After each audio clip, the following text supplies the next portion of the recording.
what's brewing, the union government has issued an advisory to citizens cautioning them against practices of certain edtech companies. In fact, we learned from sources that the edtech sector is working to bring out a self-regulation code. Mugdha, you have all those details. Take us through them.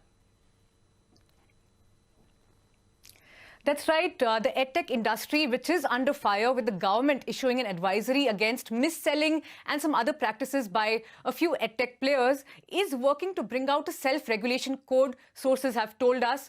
Now, industry body IMAI has been working with members, which include the leading edtech players, to bring out some form of self-regulation for the sector. Now, the government, remember, has taken note of rising complaints against some edtech companies and has put out an advisory on December 23rd in which it has warned citizens to carefully evaluate free services promised by edtech companies, and has also alerted that some edtech companies are luring parents in the garb of offering free services and are activating the auto debit feature, especially targeting the vulnerable families.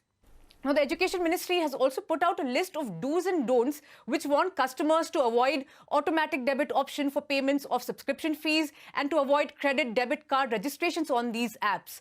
There have been multiple social media posts and reports about edtech company such as Byju's that cites instances of misleading and mis-selling, which has led to some concern in the industry. Byju's did not respond to CNBC TV 18's queries on the advisory and on the customer complaints.